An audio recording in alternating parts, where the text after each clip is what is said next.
কাজল শেখ আসার পর একটু মুসলিমদের প্রতি একটু বেশি রকম করছে, হিন্দুদের মানে অত পাত্তা পায় না কাজল শেখের কাছে, মুসলিমরা বেশি পাত্তা পায়। জেলা পরিষদের অফিসটা নাকি পুরো মাথায় টুপি ফেজ কী বল এইটা নিয়ে ভরে যাচ্ছিলো একটা সময়, এখন একটু কমেছে মনে হয়, এরকম ব্যাপারটা হয়েছিল।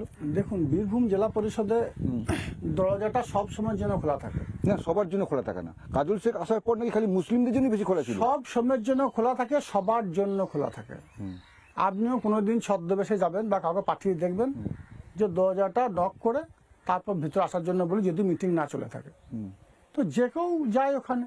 কাজল শেখ কি মুসলিমদের প্রতি বেশি করে কিছু করছে?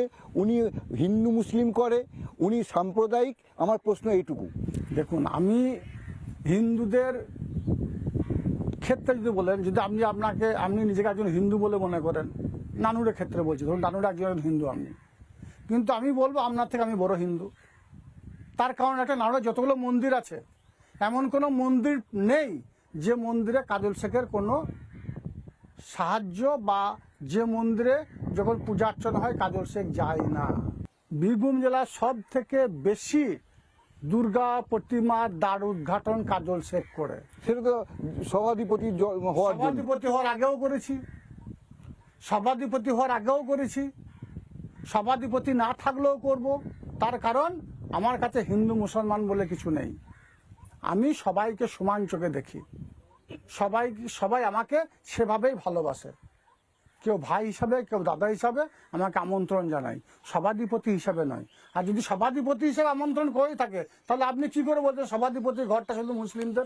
নিশ্চয়ই সেখানে সবাই যায়। কিন্তু প্রথম দিকে যেটা দেখা যাচ্ছিল, জেলা পরিষদে সবাই মনে করতো কাজল শেখ মানেই ওখানে মুসলমানরা আসবে, ওদের কাজ হবে, হিন্দুদের কাজ হবে না। আপনি জেলা পরিষদ সভাধিপতি হওয়ার পরেই দুর্গাপুজো হয়েছে, তা দ্বার উদ্ঘাটনের জন্য আমাকে আমন্ত্রণ জানিয়েছিল কারা? ভয়ে অনুব্রত থেকে কাজল শেখ কি করে দেবে? কাজল শেখকে ভয় কেউ করে না, কাজল শেখ কাউকে ভয় দেখায়নি, আর দেখানোর প্রয়োজনও নেই। পুরোহিতরা পুজো করে, কিন্তু তাদেরকে উৎসাহ দেওয়ার জন্য, তাদের পাশে থাকার জন্য আমি যাওয়ার চেষ্টা করি। তারা তাদের ধর্মের রীতি রিওয়াজ অনুযায়ী তাদের দেবদেবীর পূজা অর্চনা করে, কিন্তু তাদেরকে উৎসাহ দানের জন্য তাদের পাশে যাওয়ার চেষ্টা করি। আমরা কাজল শেখের সঙ্গে কথা বলছিলাম, কাজল শেখের সঙ্গে অনেক কথা হলো।